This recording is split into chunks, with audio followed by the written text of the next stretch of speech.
Class 10th के विद्यार्थियों, जैसा कि इंग्लिश ग्रामर में पिछले दिनों मैंने वीडियो भेजा था, उसमें चेंजिंग का मामला था। टेंस में चेंजिंग अफर्मेटिव से निगेटिव, अफर्मेटिव से इंट्रोगेटिव, इंट्रोगेटिव से अफर्मेटिव या पॉजिटिव, ये बनाने का तरीका बताया गया था। अब जो है मैं इंग्लिश ग्रामर में एक्टिव वॉइस से पैसिव वॉइस में चेंजिंग के रूल को बताने जा रहा हूं। एक्टिव वॉइस से पैसिव वॉइस में चेंजिंग की जाती है, वो भी टेंस के आधार पर ही की जाती है। जिन विद्यार्थियों को टेंस की जानकारी अच्छी तरह से होती है, वे विद्यार्थी एक्टिव वॉइस से पैसिव वॉइस में चेंजिंग के रूल को पढ़कर आसानी से चेंज कर सकते हैं। इसके लिए आपको टेंस की भली भांति जानकारी होनी चाहिए। इसके लिए आप घर पर अध्ययन करें। अब जो है एक्टिव वॉइस से पैसिव वॉइस में चेंजिंग के जनरल यानी समान रूप से 5 नियम होते हैं, 5 रूल होते हैं एक्टिव वॉइस से पैसिव वॉइस में बदलने के। पहला रूल है ऑब्जेक्ट को सब्जेक्ट बनाते हैं। जैसे ही आपको एक्टिव वॉइस का सेंटेंस दे दिया जाएगा तो सबसे पहले उसमें आप ऑब्जेक्ट को ढूंढेंगे, ऑब्जेक्ट को सब्जेक्ट के स्थान पर लाएंगे। जब पैसिव वॉइस बनाएंगे तब तो ही लिखा गया है रूल में, पहला ऑब्जेक्ट को सब्जेक्ट बनाते हैं। इसके बाद दूसरा नंबर क्या होता है, सब्जेक्ट और टेंस के अनुसार हेल्पिंग वर्ब का प्रयोग करते हैं। अगर सब्जेक्ट सिंगुलर है तो हेल्पिंग वर्ब आपकी सिंगुलर आएगी, अगर प्लूरल है सब्जेक्ट तो आपकी हेल्पिंग वर्ब प्लूरल टेंस में रहेगी। अब जो है तो दूसरा रूल है सब्जेक्ट और टेंस के अनुसार हेल्पिंग वर्ब का प्रयोग करते हैं। तीसरा रूल है हेल्पिंग वर्ब के बाद मेन वर्ब की थर्ड फॉर्म, तीसरी अवस्था का प्रयोग करते हैं। मेन वर्ब की तीसरी अवस्था, वर्ब की 3 अवस्थाएं होती हैं, फर्स्ट सेकंड थर्ड फॉर्म। तो हेल्पिंग वर्ब के बाद मेन वर्ब की तीसरी अवस्था थर्ड फॉर्म का प्रयोग करते हैं। अब चौथा रूल है थर्ड फॉर्म के पश्चात बाई का प्रयोग करते हैं। और 5वां रूल है बाई के बाद सब्जेक्ट को ऑब्जेक्ट बनाते हैं। सब्जेक्ट पहले होता है तो बाई के बाद वह ऑब्जेक्ट के रूप में चला जाएगा। इसमें कुछ परिवर्तन ऐसा होता है, जैसे एक्टिव और पैसिव में सब्जेक्ट और ऑब्जेक्ट का मामला है। अगर सब्जेक्ट आपका आई है एक्टिव में, जब उसको पैसिव में बनाते हैं तो उसको मी कर देते हैं, मी का आई हो जाता है। ही का हिम होता है, हिम का ही होता है। सी का हर होता है, हर का सी होता है। दे का देम, देम का दे होता है। यू का तो यू रहेगा, सब्जेक्ट और ऑब्जेक्ट दोनों यू रहेगा।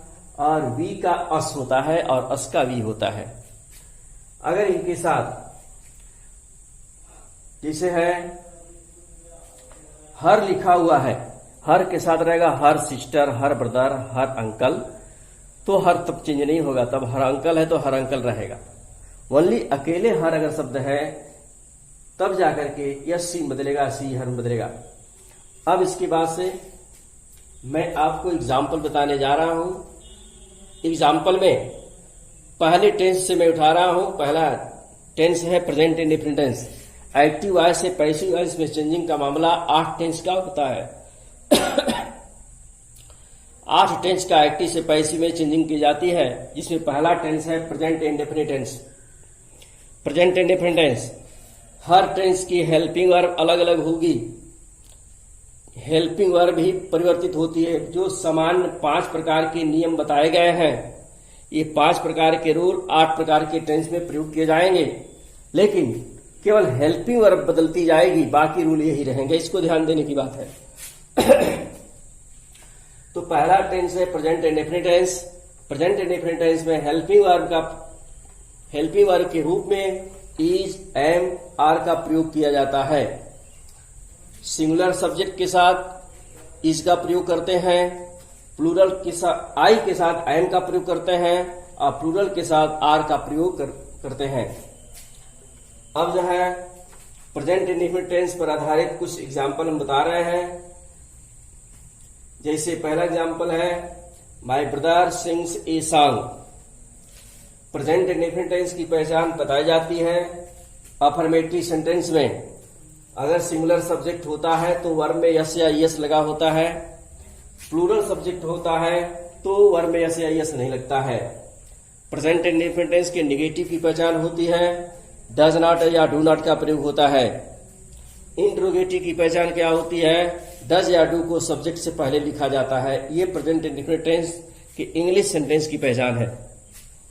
पहला एग्जांपल है my brother sings a song, मेरा भाई गीत गाता है।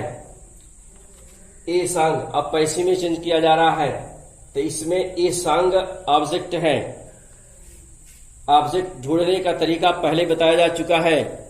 सबसे पहले वर्ब खोजते हैं, मेन वर्ब। मेन वर्ब का टेंस के अनुसार हिंदी में अर्थ निकालते हैं और उसके साथ क्या या किसको लगाकर सवाल करते हैं। जो क्या या किसको के जवाब में मिलता है वही ऑब्जेक्ट होता है। जैसे सिंग्स बने गाता है, क्या गाता है, ए सॉन्ग एक गीत गाता है, ये ऑब्जेक्ट हो गया। ऑब्जेक्ट को पहले लिखा जाएगा, पैसे बनाएंगे तो ए सॉन्ग। ए सॉन्ग का मतलब सिंगुलर हो गया, एक वचन है, इसलिए हेल्पिंग वर्ब इज लगाई गई है। पहले मैंने बताया है कि प्रेजेंट इंडेफिनिट टेंस में हेल्पिंग वर्ब के रूप में इज या मार का प्रयोग किया जाता है। यहां हेल्पिंग वर्ब इज लग गई। सिंग मेन वर्ब है, मेन वर्ब का थर्ड फॉर्म होता है संग, सिंग, सैंग, संग। ये थर्ड फॉर्म आप अपने ग्रामर के बुक से याद कर सकते हैं। याद नहीं करेंगे, याद नहीं रहेगा तो आईटी से पैसे में आप चेंजिंग नहीं कर पाएंगे। तो इस तरह से बन गया आपका ए सॉन्ग ई संग by my brother. My brother जो है आपका सब्जेक्ट है तो या ऑब्जेक्ट रूप में गया, बाई के बाद लिखा गया। सेकेंड एग्जाम्पल है he does not break the glass, वह कांच नहीं तोड़ता है। निगेटिव में आ गया तो इसमें ऑब्जेक्ट है द ग्लास। पैसे जब बनाएंगे द ग्लास को पहले लिखा गया है, सब्जेक्ट रूप में लिखा गया है, सिंगुलर है तो इज नॉट नेगेटिव है। The glass is not. Break का थर्ड फॉर्म ब्रोकन होता है, ब्रेक, ब्रोक, ब्रोकन। इसके बाद बाई का प्रयोग करते हैं और इसके बाद जो सब्जेक्ट है उसको ऑब्जेक्ट रूप में लेंगे तो ही का हिम हो जाता है, बताया गया है। तो the glass is not broken by him. इसके बाद है तीसरा एक्टिव एग्जाम्पल है इंट्रोगेटिव में है डू यू प्ले क्रिकेट, क्या तुम क्रिकेट खेलते हो। इसका जब बनेगा पैसिव में, क्रिकेट ऑब्जेक्ट है तो सब्जेक्ट में आएगा तो क्रिकेट सिंगुलर है, हेल्पिंग वर्ब इज लग गया। प्ले वर्ब का थर्ड फॉर्म प्लेड होता है, बाई यू का यू रहेगा। Cricket is played by you, ये ध्यान दीजिए। इसके बाद है चौथा एग्जाम्पल है why does she call him. Interrogative word पहले लिखा गया है, व्हाई का प्रयोग किया गया है। जब पैसिव वॉइस बनाएंगे तो इंट्रोगेटिव वर्ड को अपने स्थान पर रखेंगे। जैसे एक्टिव में पहले है तो पैसिव में भी पहले रहेगा। इसके बाद से बाकी रूल जैसे बताए गए ऐसे चेंज करेंगे। एक्टिव में दिया गया why does she call him, जब इसको पैसिव बनाएंगे तो क्वेश्चन वर्ड व्हाई तो अपनी जगह पर रहेगा। इसके पश्चात आप जो है हिम ऑब्जेक्ट है, सब्जेक्ट में लाएंगे तो ही होगा, तो ही सिंगुलर है, इसके साथ हेल्पिंग और इज लग जाएगा। इंट्रोगेटिव है तो व्हाई इज ही, कॉल का थर्ड फॉर्म कॉल्ड होगा, बाई सी का हर होता है आपका ऑब्जेक्ट में। इस तरह से आपका बन गया why is he called by her.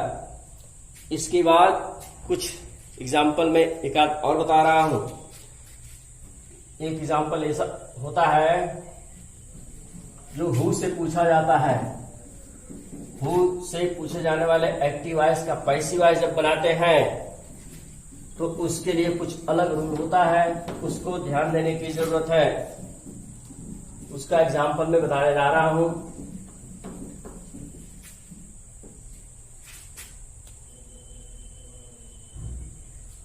Who interrogative word में भी आता है, सिंगुलर सब्जेक्ट में आता है। जैसे है एक्टिव में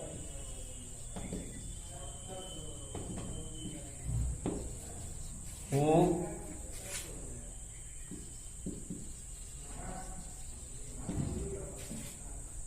टीचर्स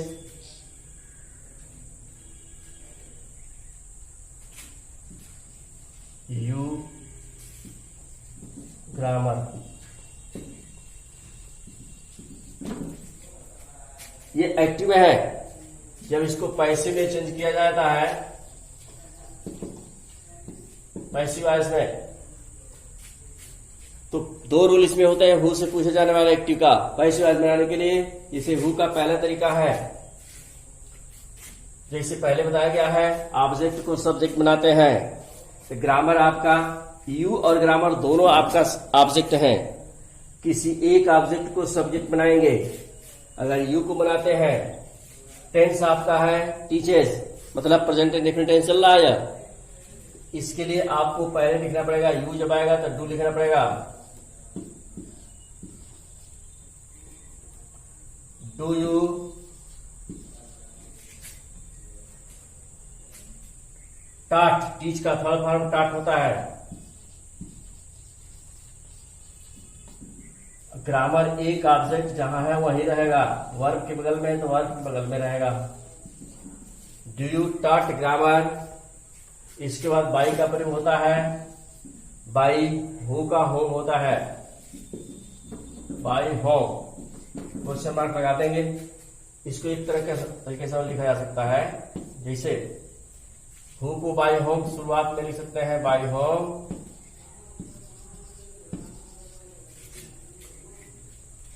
अगर ग्रामर को पहले लाते हैं, इज होगा, बाई होम इज ग्रामर। टाट